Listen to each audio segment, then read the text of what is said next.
Buenas noches, queridos seguidores y amantes de la lectura. Soy Valeria Sáenz, mediadora del Tambo de Lectura en Casabúo.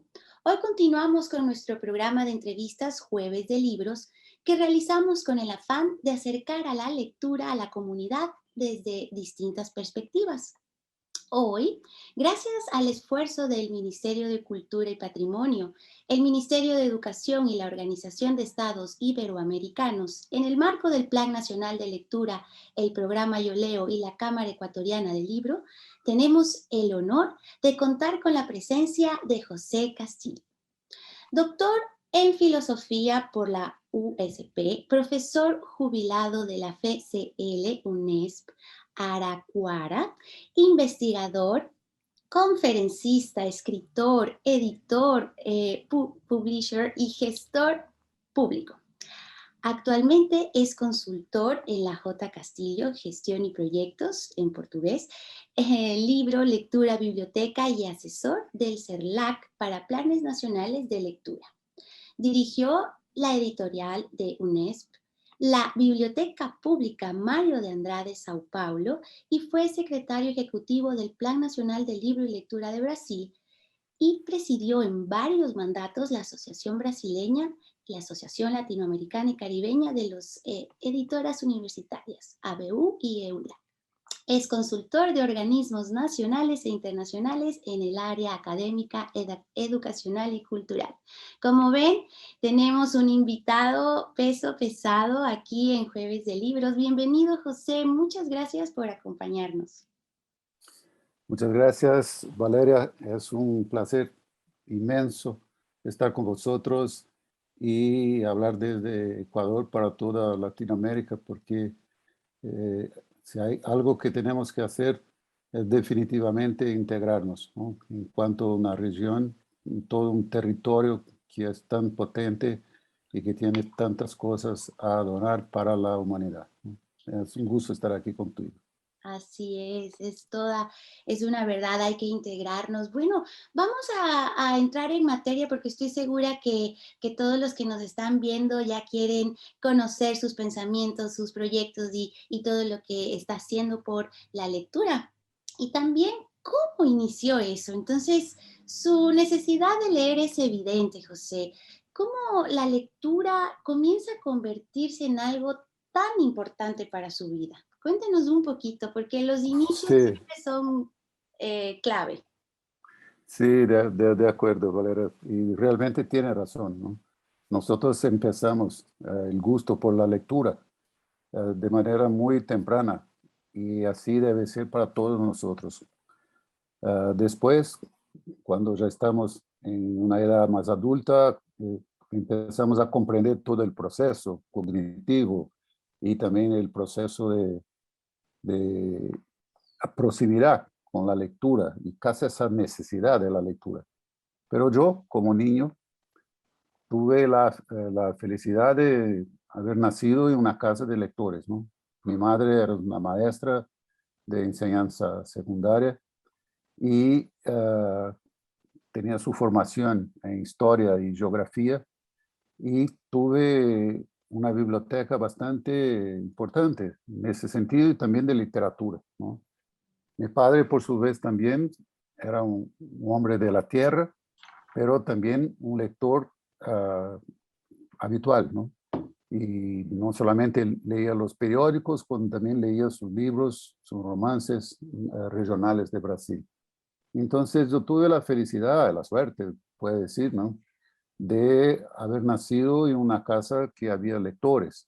Mi abuelo también era un lector. Aprendí a leer los periódicos con él, una especie de una ingeniería arquitectónica de cómo manejar los periódicos, que al tiempo que yo era niño eran enormes, ¿no? Entonces, cómo hacer, Oh.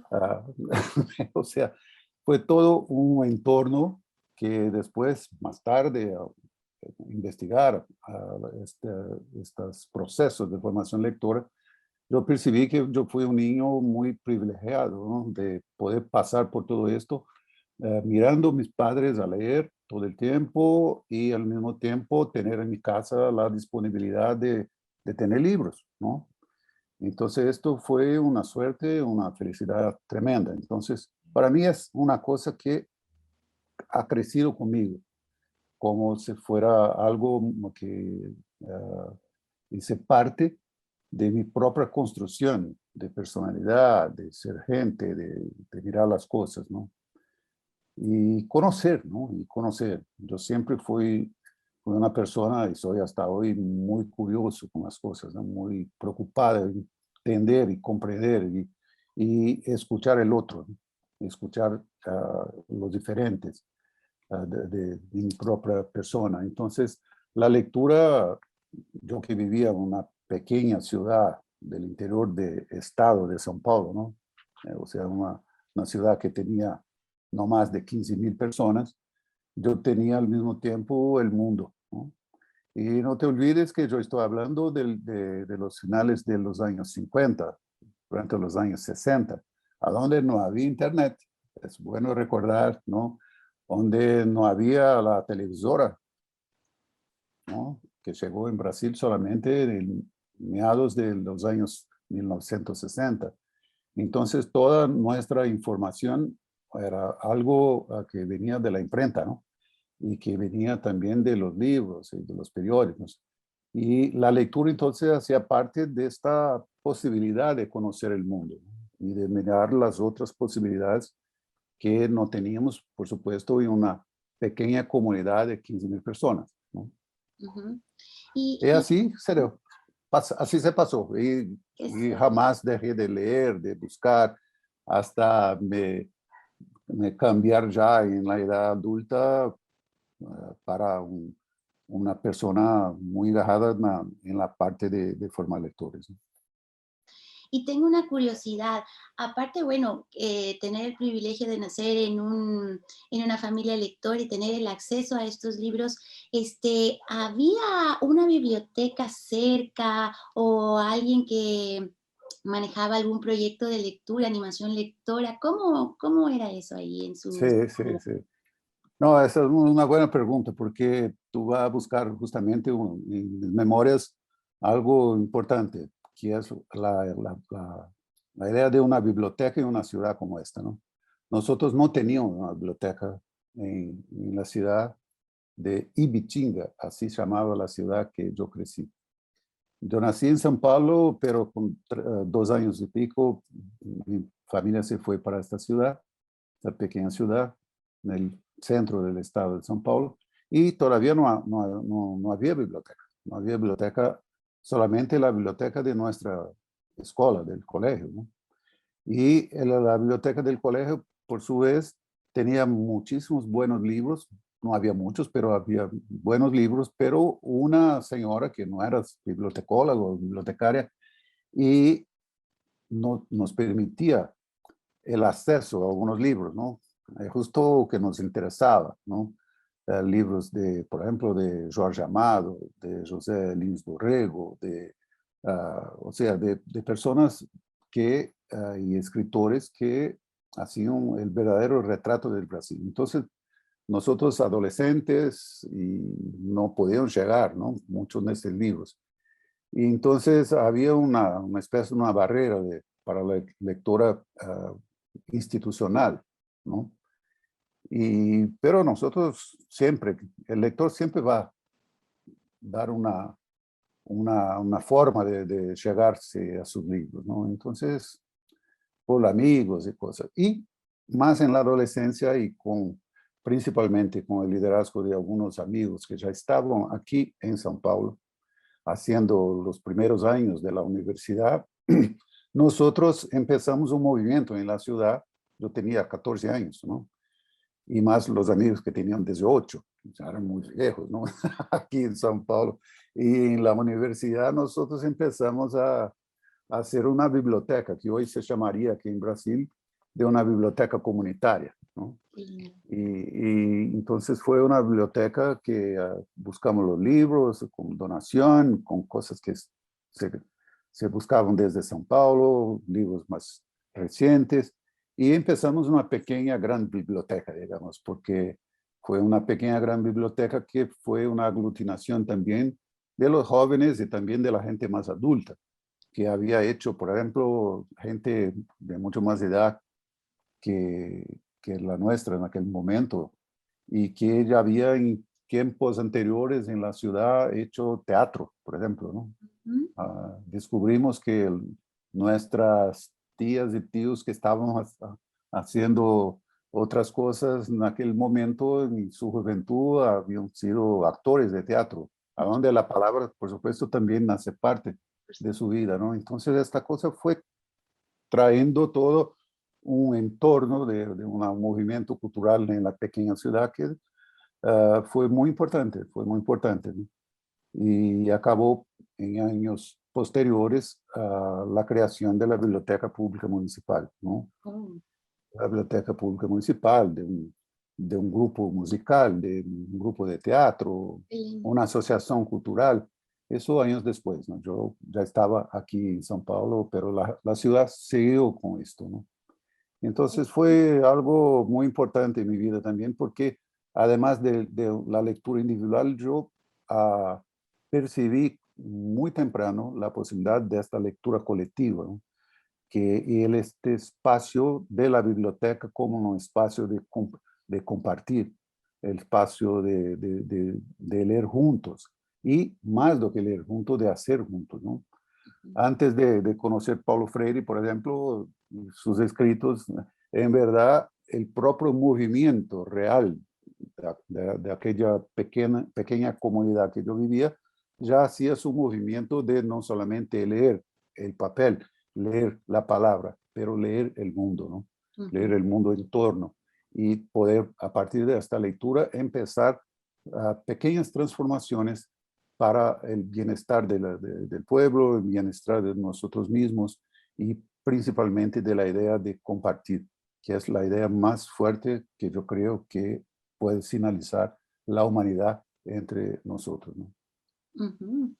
Así es, compartir. Y también estos espacios activos de lectura, ¿no? Por más espacios activos donde la gente lea y comparta, me parece genial. Vamos, bueno, sabemos que la lectura y la escritura van de la mano, bueno, al menos eso es lo que muchos creemos. La escritura también ha sido un ámbito muy importante en su vida, y lo afirmo no solo porque tenga una amplia obra ensayística, sino también porque gran parte de la reflexión de que ella nace tiene relación con la idea, ¿no? La idea de que la Ujú. escritura es algo que los estados deben fomentar. ¿Cómo la escritura se comienza a convertir en uno de sus principales oficios de la vida?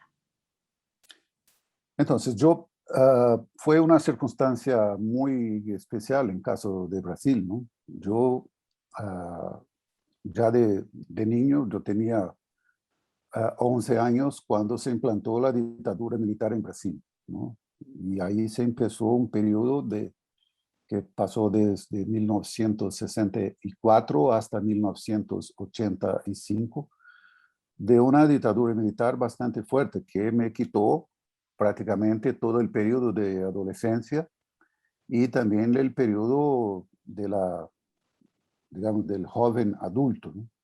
Yo hice toda mi formación en el secundaria y después en la universidad bajo una dictadura militar. Ujú. Y yo desde siempre, yo quería ser un maestro, ser un profesor desde la escuela y también de la universidad. Mi ambición de vida siempre fue ser un profesor, un investigador. Y así me formé, hice filosofía, como ya hiciste, en la Universidad de São Paulo. Pero cuando en 1997, ¿no? En 1997, cuando yo terminé mi formación de grado, fue quitada la, la filosofía de toda la enseñanza en Brasil. No Oh, solamente en la universidad había la posibilidad de un empleo como maestro, como profesor, y en las escuelas no había más esta disciplina, como llamamos aquí, esta materia en el currículum de las escuelas. Ahí me quedé, tenía que trabajar, por supuesto, ¿no? Y seguir la vida. Ahí me me hicieron una propuesta dos amigos que estudiaban conmigo de hacer una editorial, una pequeña editorial. 97 también ya se empezaban los primeros señales de que la dictadura militar en Brasil estaba en su proceso de debilidad. Y la posibilidad también de hacer cosas en la parte cultural, educacional, un poco fuera de la línea muy dura, ¿no? Para que los oyentes, que la gente que nos escucha ahora puedan, ¿no?, saber de qué estoy hablando. Nosotros tuvimos que, por ejemplo, que estudiar en la Universidad de São Paulo, nosotros que estudiamos en la área de humanidades, filosofía, psicología, ciencias sociales, antropología, o sea, historia. Nosotros no podíamos, por ejemplo, tener una bibliografía, libros que fueran peligrosos, ¿no? Con la, Censurado, sí. pues, sí, todo es censurados, que entonces teníamos que poner en la tapa un papel que cubriese para no marchar en las calles con algo muy peligroso, que era el libro de un pensador, de algo que podía ser un peligro para la dictadura militar en Brasil, ¿no? Y por supuesto, las cosas no se editaban, tanto que yo pasé toda mi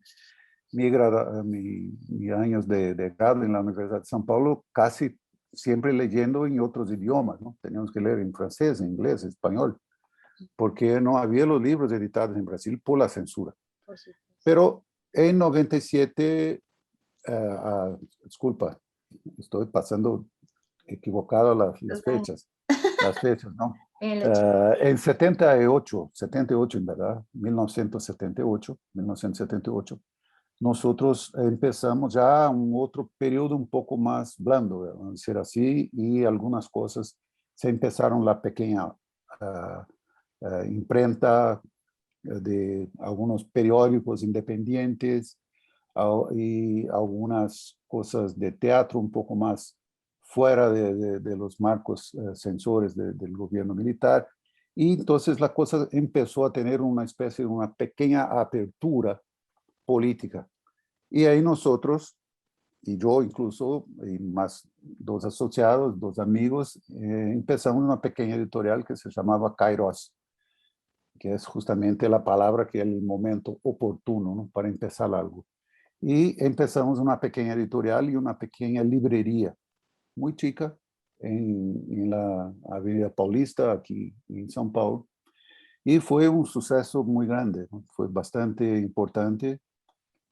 Desafortunadamente no sabíamos manejarle el dinero, ¿no? Entonces podríamos incluso tener otros resultados económicos mejores aprovechando el periodo, pero para tener una idea, nosotros empezamos con ediciones de 5.000 ejemplares, que era una cosa tremenda para la época, con libros de pensadores hasta entonces censurados por la dictadura militar, clásicos como Karl Marx y cosas así, ¿no?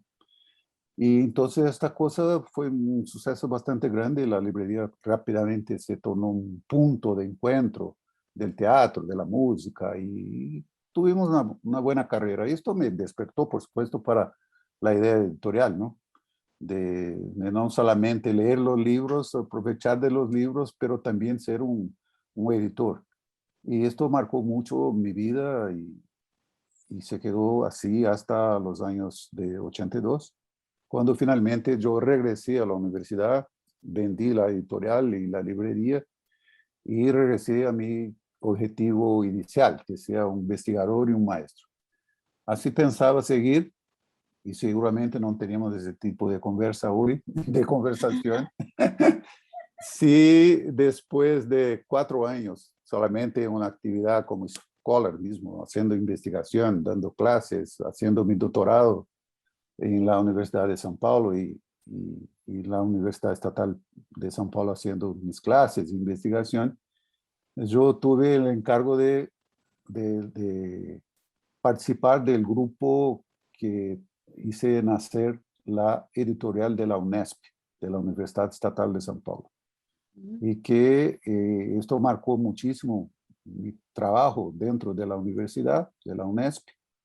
Y durante 27 años yo fui el dirigente de la editorial en los primeros 7 años fui el editor ejecutivo y después de 7 años asumí la dirección general de la presidencia de la editorial y fui una especie de conductor de toda esa construcción de que hoy es la principal editorial universitaria en Brasil, ¿no? Es una referencia muy importante en Brasil, no solamente de autores de ensayos, pero también de autores de extranjero y con un largo servicio de traducción, de traducciones de autores importantes, clásicos y contemporáneos para el portugués, ¿no? Entonces, de alguna manera, a Valeria fue casi como más una misión que yo pensé en asumir en aquel momento, ¿no? Había un vacío tan grande en los años que empezamos en la editorial de la Unesp, de buenas traducciones de clásicos y también de publicación de nuestros autores que habían sido censurados, que yo pensé como profesor universitario, como intelectual brasileño, que sería también una obligación, teniendo la oportunidad que la universidad me ponía en las manos, de hacer una editorial importante y que podría atender a la lectura de millones de jóvenes, tanto de Brasil como de otras partes, ¿no? Entonces, fue una misión que me encantó y yo lo hice.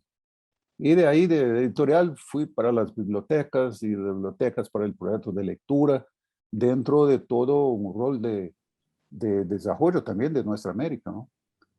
Porque los planes de lectura también salieron de esto, ¿no? Salieron Sí. de toda esa involucración de nuestros países, a partir del OEI, a partir de CELAC, a partir de las instituciones internacionales, y de un periodo muy importante que fue el principio de los años 2000, ¿no? Y después, donde las cosas empezaron a cambiar más para una necesidad de tenernos un continente de lectores. Sí, el gran sueño de muchos mediadores y todos los involucrados con el fomento de la lectura. Y justo quiero apuntar a eso, al tema de las políticas públicas, porque si Sí, hablamos de planes y todo esto, de abrir bibliotecas y necesitamos del Estado, ¿cierto? Entonces, sí. ¿por qué, José, por favor, por qué es tan importante que se fomente la lectura y la escritura desde el Estado? ¿Por qué es tan importante y cómo podemos lograrlo? Perfecto. Esta es una pregunta muy importante que me permite aclarar algunos puntos que creo siguen un poco de, digamos, de una cierta confusión, incluso dentro de los aparatos del propio Estado, de nuestros varios estados y naciones que componen Iberoamérica, ¿no? Ah, nosotros tuvimos ahora recién en Madrid, ¿no? Tú sabes, es seminario Leer Iberoamérica Lee, ¿no? Allá vamos. ¿Dónde, sí, cuando empezamos ese seminario, yo los llamo a la atención a él, porque o qué nos motivó a hacer esto. Algo que yo constatamos muchísimo, probamos aquí en Brasil, pero que es también es una realidad en toda nuestra región iberoamericana. En verdad, Iberoamérica lee. Esta es la cosa, ¿no? Iberoamérica lee, pero cuando entendemos que hay lectura en Iberoamérica, que nosotros tenemos lectores, millones de lectores, y sabemos de esto. Es importante, por otro lado, sabemos también que hay otros millones de lectores, de gente, que es gente como la gente, como nosotros, ciudadanos con ciudadanos, hermanos, que necesitan llegar hasta el punto de su derecho a lectura. Y hay, por lo tanto, la necesidad de impulsionar este derecho de todos, que es el derecho a lectura y la escritura, y al mismo tiempo hacer de esto una política y una intención que salga solamente de las iniciativas individuales o comunales que vemos hoy.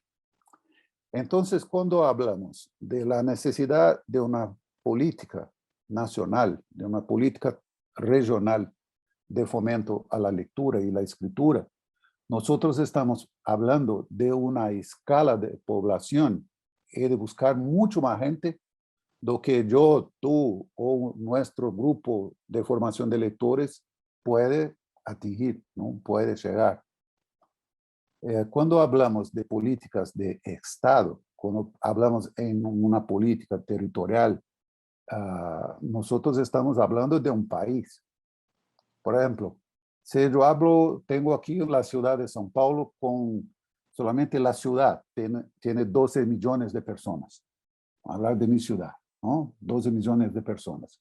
La región metropolitana tiene 22 millones de personas. O que yo y más 50 personas haciendo trabajos de formación de lectores todos los días podemos atingir. Vamos a hacer un buen trabajo, vamos, por supuesto. Pero vamos a llegar hasta un punto, algo pequeño, del punto de vista de que necesitamos atingir para la población de 22 millones de personas. Y si tenemos 10, 20, 40, 50 grupos pequeños de esto, también vamos a llegar a una parte muy pequeña de la población. Entonces, es necesario que tener una política que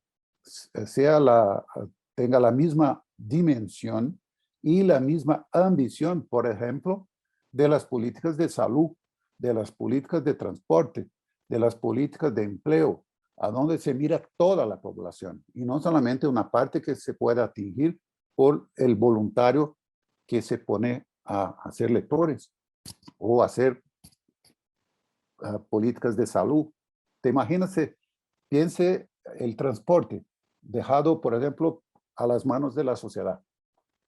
Y esto que pasa aún hoy, estamos en las políticas de lectura en las manos de las partes de la sociedad. En Brasil hicimos una investigación el año 2005, cuando tuvimos aquí el año iberoamericano de lectura, ilímita. Y en 2005, 70% de todas las acciones de lectura en Brasil eran hechas por la sociedad civil, o sea, por estos pequeños grupos. Y el Estado brasileño, con toda su potencia, se encargaba solamente de 30% de esas acciones. Mismo así, acciones que eran siempre interrumpidas por cuestiones de cambio de gobierno.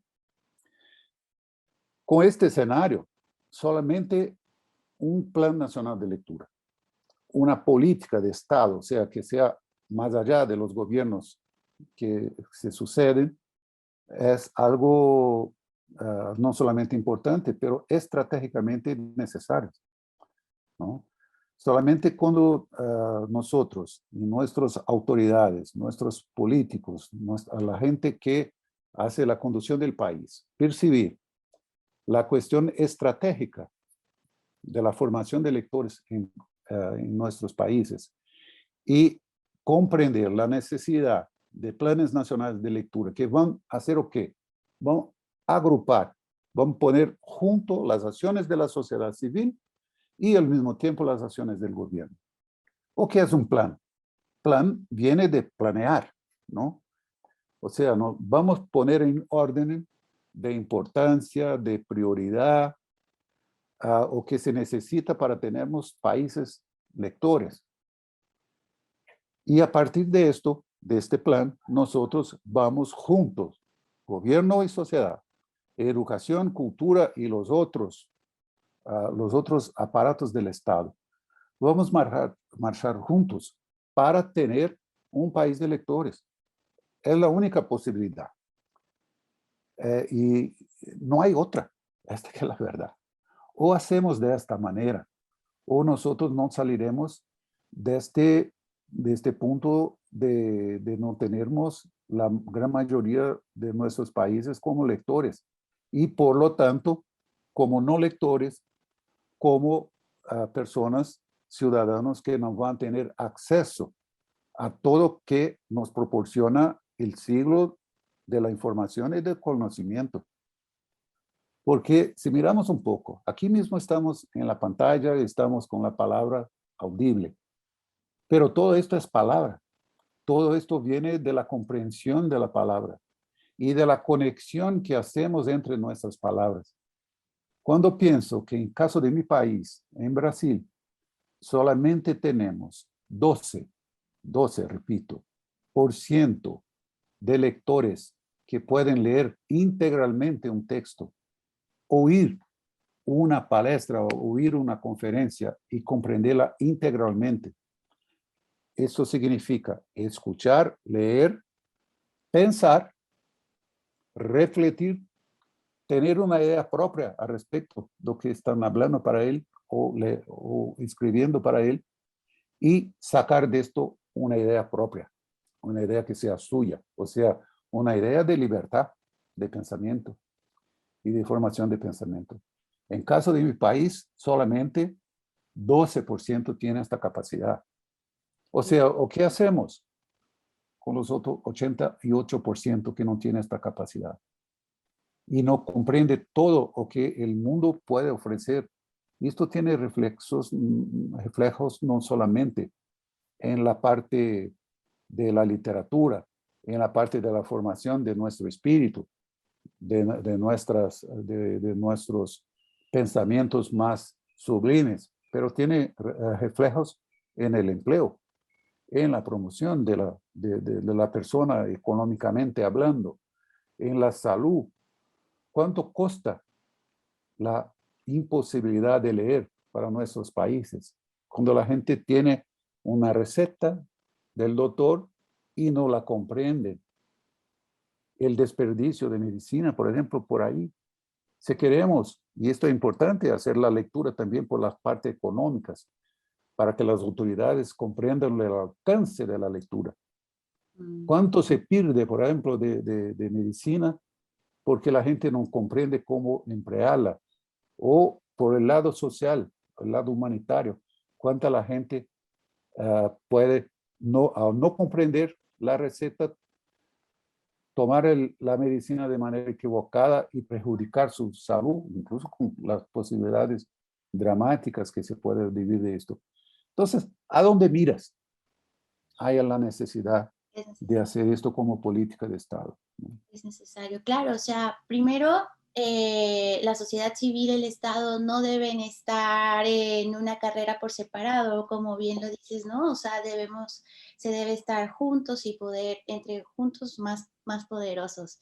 Y también quiero resaltar que es súper dramática estas cifras, ¿no? De lo que llamamos el analfabetismo funcional, ¿no? Como que sabemos codificar, pero no entendemos, no retenemos, pero también hay tantos otros factores que acompañan a esta comprensión lectora, como la nutrición, como el buen descanso. No solamente hablemos del acceso a los libros o a los mediadores, ¿no? Es todo un conjunto de hechos y de acciones que Sí. se deben tomar en cuenta, ¿no? Para poder cumplir con este objetivo que es lanzar lectoras y lectores a la sociedad, ¿no? Muy interesante, es muy lindo esto de poder trabajar en conjunto por este mismo objetivo. Ahora, pasemos a leer Iberoamérica Lee, porque ha sido un evento, pero de primera categoría, y bueno, ha sido impulsado por la Emilia y J. Castillo, Gestión y Proyectos, Libro, Lectura y Biblioteca, la Feria del Libro de Madrid, y apoyada por la OIE desde el 2019. Este es un proyecto que tiene como objetivo reunir a mediadores de lectura, bibliotecarios, profesores, formadores, libreros, editores, entre otros, para reflexionar colectivamente sobre la importancia de hacer una lectura crítica, compartir espacios, experiencias y prioridades, así como generar un laboratorio de cooperación en el contexto de la Feria del Libro de Madrid.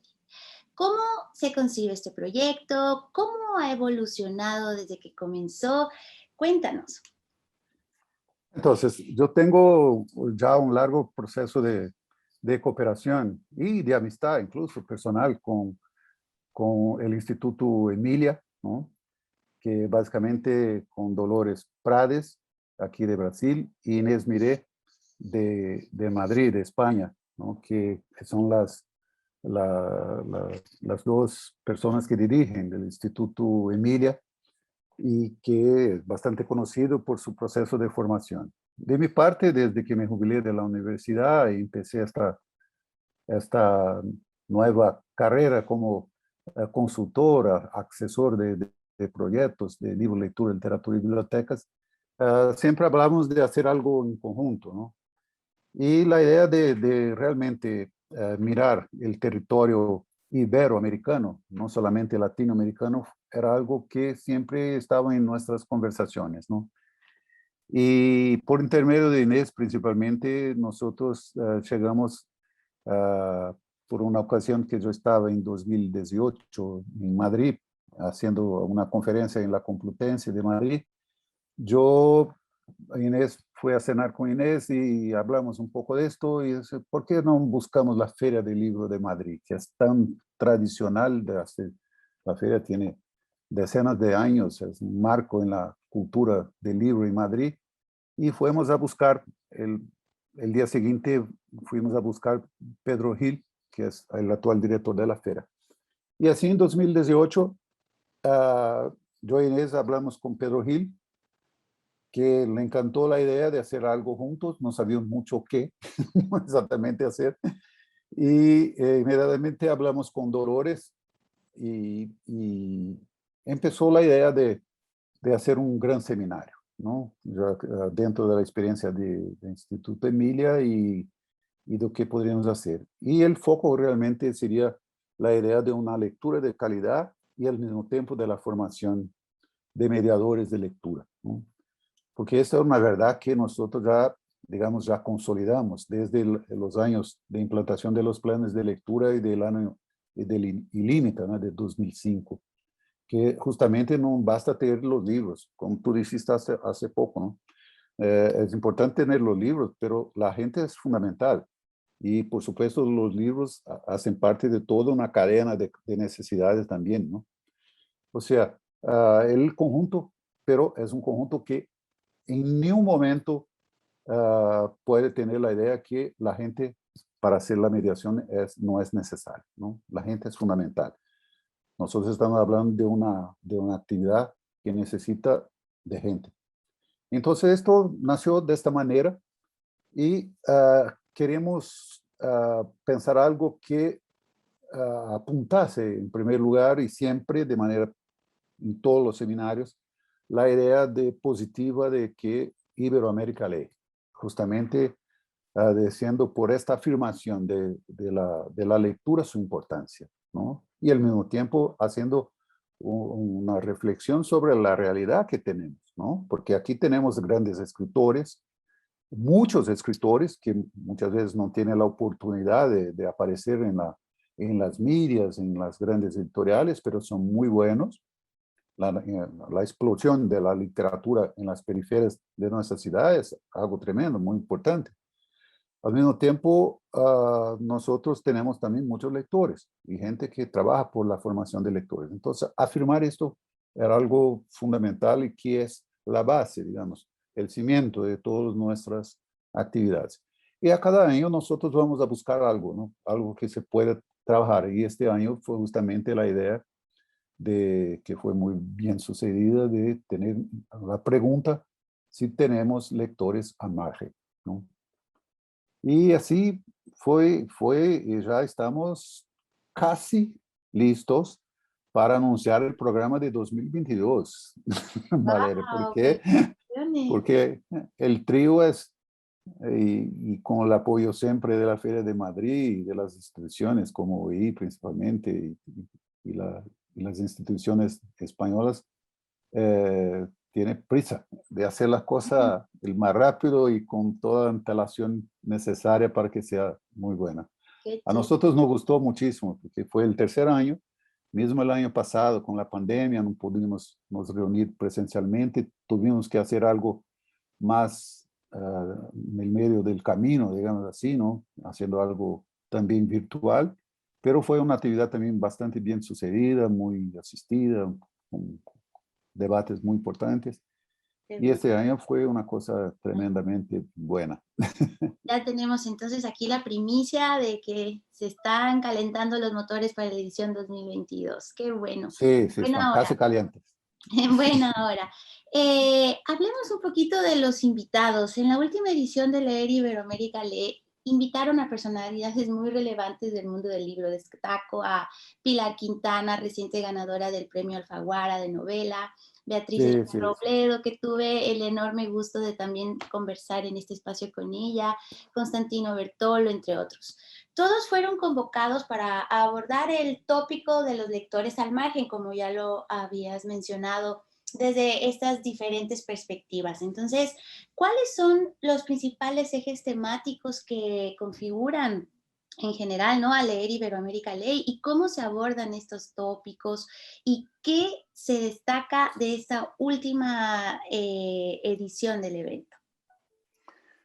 creo que esta última cuestión, quién se destaca, es una tarea difícil. Sí, es verdad. Porque, sí, es verdad, porque casi todos tuvieron, a partir de su óptica de abordaje, ¿no? Una riqueza, un abordaje muy rica de las perspectivas, ¿no? Mi impresión, Valeria, solamente una impresión, es que nosotros estamos tan emocionados con la posibilidad de reunirnos todos, que toda la gente dio el mejor que podía, ¿no? En este evento, ¿no? Fue un encuentro porque fue para todos que estaban allá invitados, fue el primer encuentro presencial que tuvimos después Claro, de la de pandemia. todo ese tiempo de pandemia, de reclusión y de las pantallas solamente, ¿no? Ay, sí. Y entonces esto fue también un encuentro, además de ser muy fuerte desde el punto de vista de la reflexión intelectual, fue muy fuerte también desde el punto de vista de la emoción de la gente estar junto nuevamente. Por supuesto. Nuevamente, tuvimos todos los cuidados, por supuesto, porque debemos seguir con las mascarillas, debemos seguir con la distancia, tanto que el espacio donde hicimos, en Casa de América en Madrid, que tenía posibilidad de 100, 150 personas, creo, estábamos solamente con 60, ¿no? Entonces, todo muy despacio y muy entre espacios entre nosotros. Pero en verdad es que yo, para hacer un resumen, digamos, ¿no? Nosotros tuvimos la perspectiva de lectores al margen, por un lado de la literatura, ¿no? Y de la poesía, y ahí no solamente por las análisis do ponto de vista intelectual, analítico mismo de esta posibilidad de lectura al margen, pero también por las expresiones artísticas que se pusieron, ¿no? Por ejemplo, el cierre, ¿no? Vamos a llamar el cierre de Violeta Gil y Abraham Boba, que hicieron el cierre con poesía y música, ¿no? Qué belleza. Fue una manifestación artística y literaria de los lectores al margen, en Ajá. última instancia, ¿no? Y al mismo tiempo, cuando miras la ponencia maestra de Constantino Bertolo en el cierre del último día, ¿no? A donde con una mirada muy profunda de crítico literario, pero y también como un histórico pensador marxista de España, cómo mira la realidad, la sociedad, las imposibilidades de la imposición de la lectura al margen del punto de vista macro. Si muchas cosas en la sociedad no se cambiar, también es una cosa muy potente de pensarnos, ¿no? La lectura no hace un vuelo sobre la sociedad, pero la lectura sale de la sociedad. Entonces es importante también pensarmos a la sociedad y las lecturas que están al margen de esta sociedad en un contexto social, político, económico, de desarrollo de todos nosotros, ¿no? Esto más o menos de manera muy literaria y de manera muy fuerte fue un abordaje importante de Constantino, ¿no? Sí, Como las dos abordajes de Sara Bertrand también y de Pilar, por o supuesto. sea, Yo, de Beatriz, de María, o sea, ¿no? genial. O sea, todos que hablaron. Es difícil Todo. hablar de uno de otro, ¿no? Porque todos tuvieron sus ponencias muy involucradas con esta idea muy llena de vida, que era la idea de lectura y de que estamos haciendo mismo a margen, ¿no? Sí, creo que además para todos los que nos están viendo, creo que es una fuente de información increíble para todos los que estamos en este mundo de la mediación lectora y para los que no también, ¿no? Porque la lectura Sí. es para todos. Y están todas esas conferencias colgadas en YouTube, así que por favor, apenas se termine esta entrevista, vayan corriendo. Exactamente, exactamente.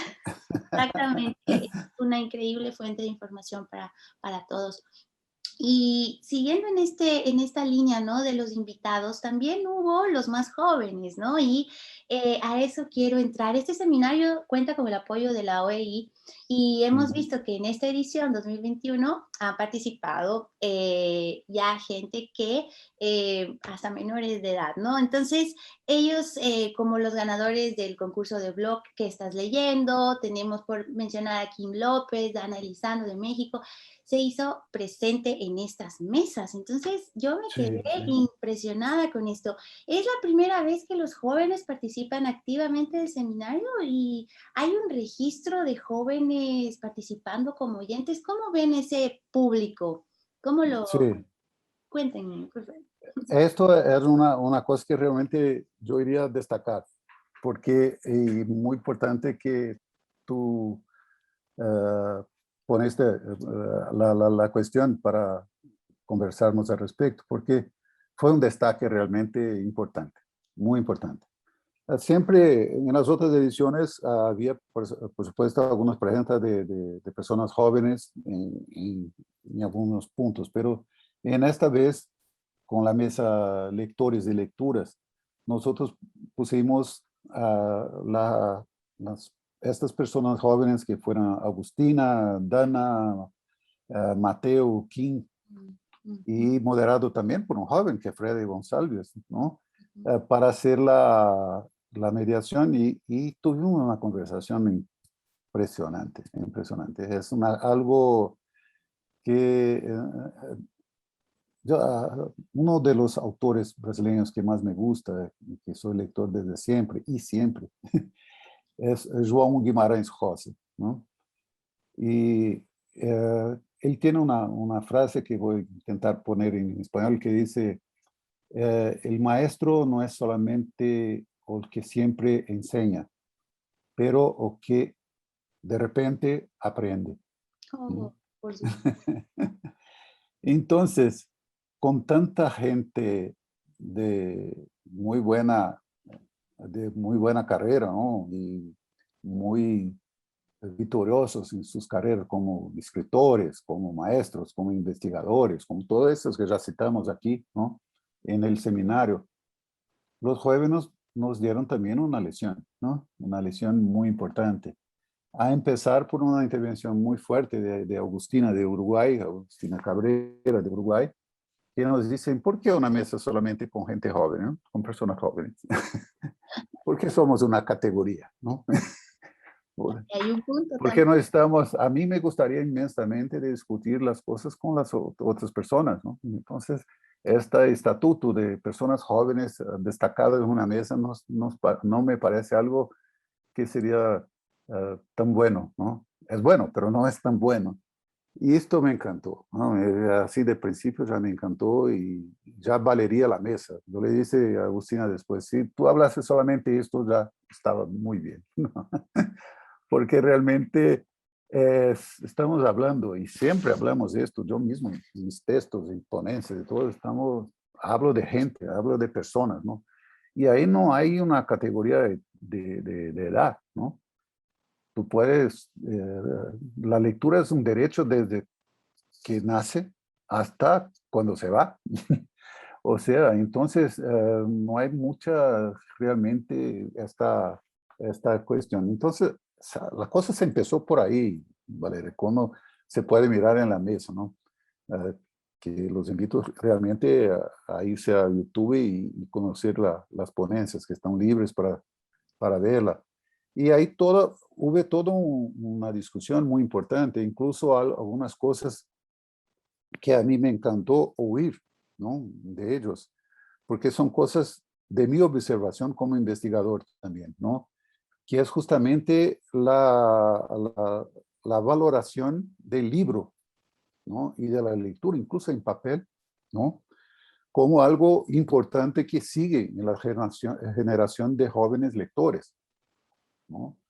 O sea, nosotros estamos siempre muy comprimidos, ¿no? Con la presión constante de la industria del marketing, de la industria de las grandes empresas de comunicación, para solamente nos quedarnos encarcelados en la lectura digital o la lectura como si no hubiera otra cosa.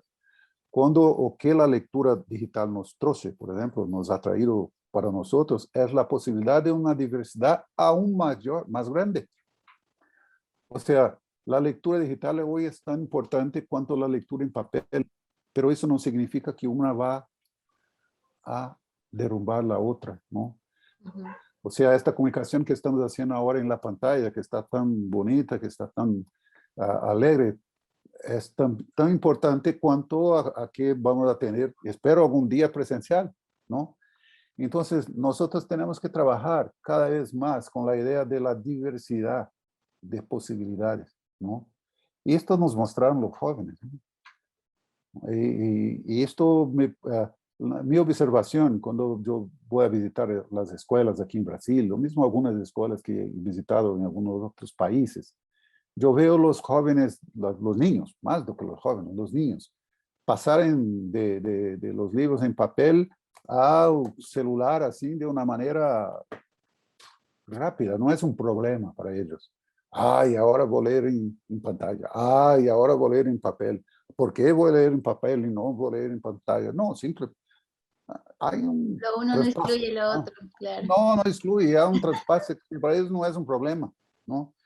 Entonces, sabemos de las diferencias cognitivas, o sea, hay un montón de cosas que es necesario, pero para el lector común, normal, nuestros ciudadanos, es importante que nosotros tengamos también ser un poco más, ¿cómo se llama la palabra? Más levianos, puede ser, un poco no tan pesados para estos temas, ¿no? Y muchas veces con estos, si somos muy pesados con estos temas, podemos impedir que algunos lectores se desarrollen porque les gusta más la pantalla do que el papel y viceversa, ¿no?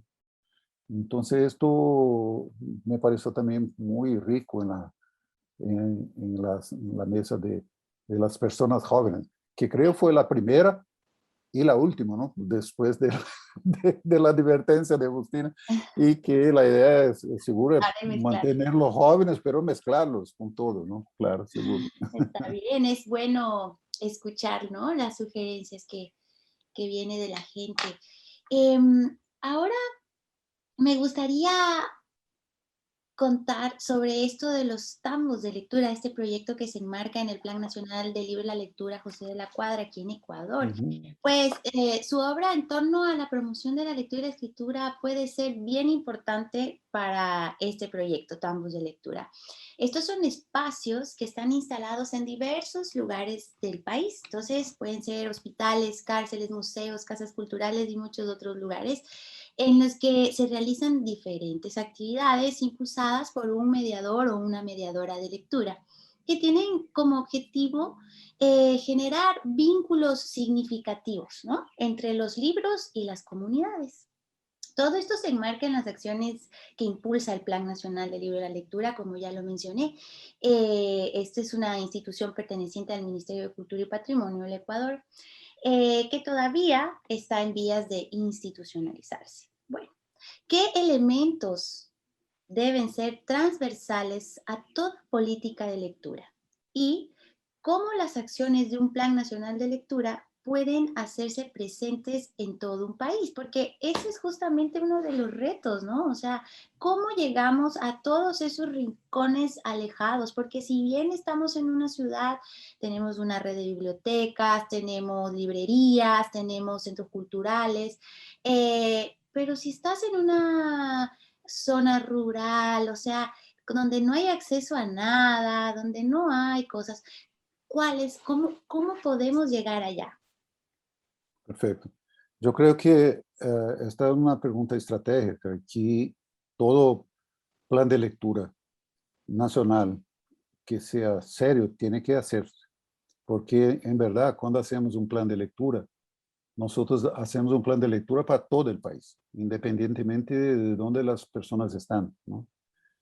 Y muchas veces nosotros no podemos esperar que se construya una biblioteca, por ejemplo, para que la gente tenga acceso a la lectura, ¿no? Y muchas veces nosotros tenemos que llevar la lectura para las personas, porque entre los cuatro, en caso del Plan Nacional de Lectura de Brasil, que yo estoy cada vez más haciendo la exportación de esta idea para los países de América Latina y iberoamericanos, porque yo comprendo realmente que son bases importantes para tener esta dimensión que tú mencionas, de esta transversalidad y al mismo tiempo buscar toda la gente, que son los cuatro ejes del Plan Nacional de Lectura que desarrollamos aquí en Brasil, ¿no? Que es la democratización del acceso al libro y la lectura, la formación de mediadores de lectura, el valor, el incrementar el valor simbólico de la lectura y de la escritura, y el apoyo a la economía del libro, comprendiendo este punto desde el apoyo al escritor hasta toda la cadena del libro, editores, libreros, distribuidores, ferias de libro, etc. O sea, en el primer punto, democratización del acceso, el gran privilegio de instrumento, do punto de vista de instrumento, son las bibliotecas. Y ahí hablamos de las bibliotecas de acceso público.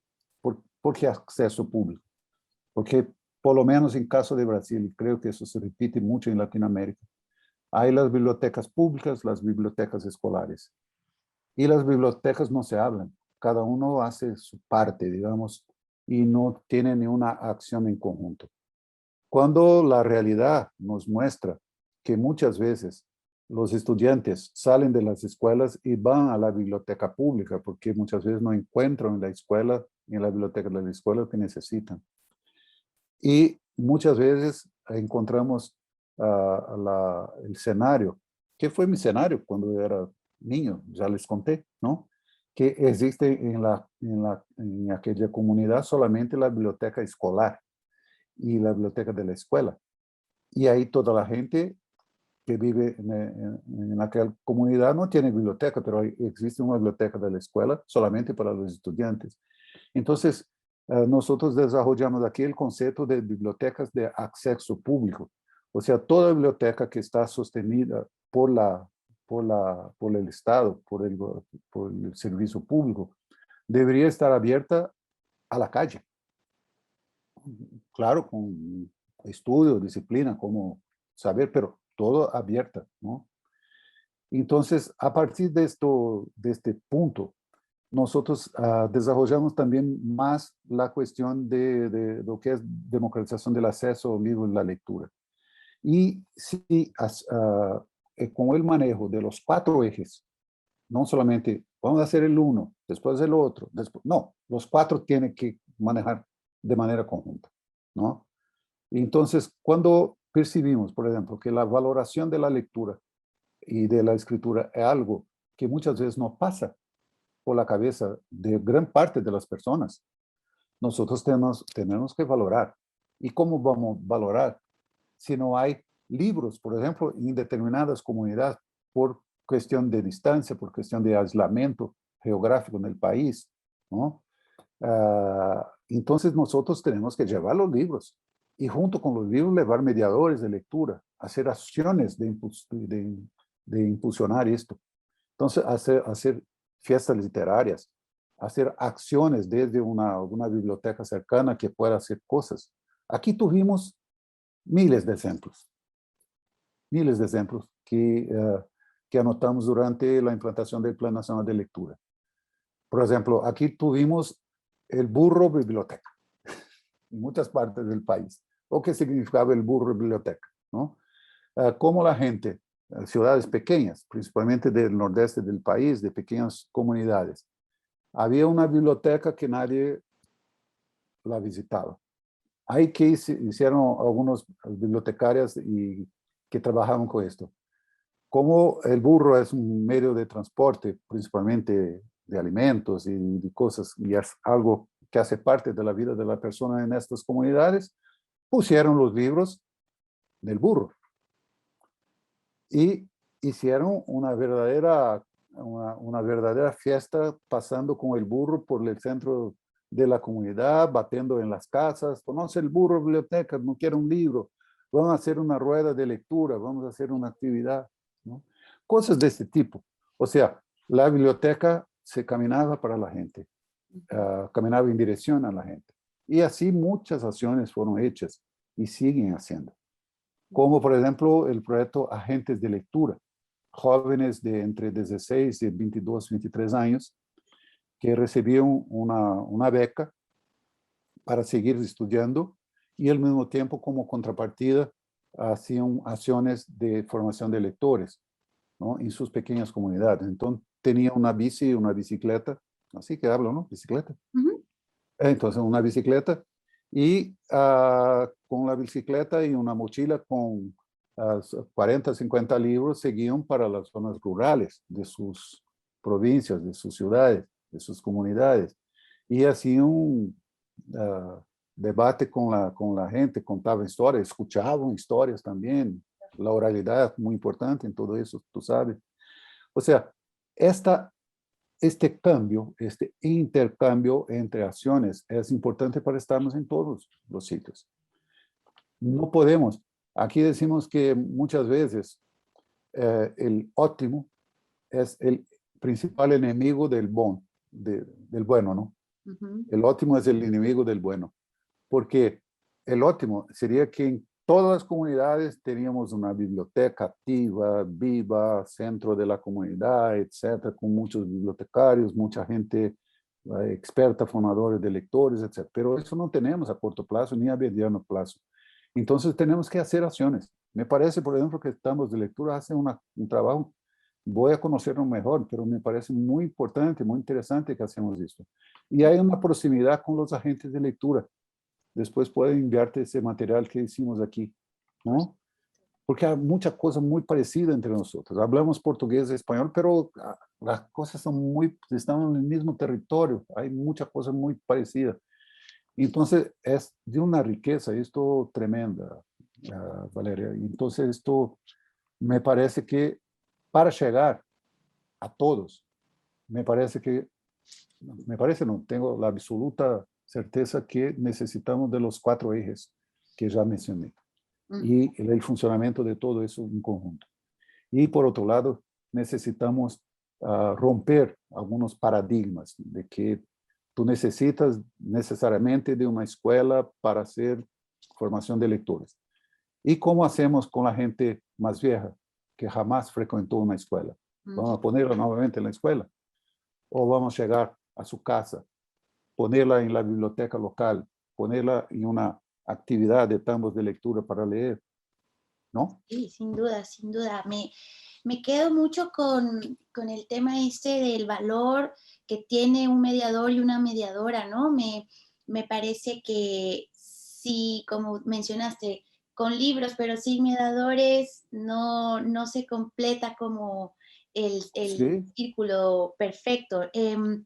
Me gusta mucho también, me quedo también con el tema de que la sociedad civil y el Estado deben ir juntos, deben unir fuerzas y también me quedo con digámoslo, la cereza de este pastel, de esta entrevista para mí fue que los mediadores y todos los que estamos alrededor de este mundo tenemos que ejercer nuestro oficio, nuestro trabajo con la afirmación positiva de que sí se lee, que Iberoamérica sí lee, porque no podemos hacer cumplir nuestro objetivo y nuestro trabajo pensando en que las personas no están leyendo. Entonces, Ujú.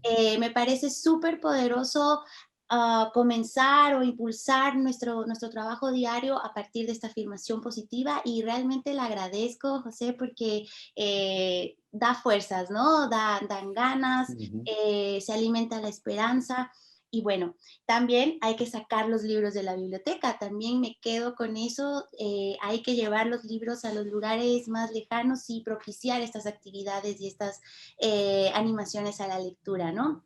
Me quedo con esto de esta entrevista, pero antes de finalizar, bueno, yo me quedaría hablando 2 horas más porque ha sido muy enriquecedor esta conversación junto a ti. He aprendido mucho, me quedo con muchas cosas positivas, pero antes de despedirnos, sí creo que me gustaría y que a todos los que nos están viendo ahorita nos gustaría mucho saber qué ha estado leyendo últimamente y qué nos puede recomendar para leer.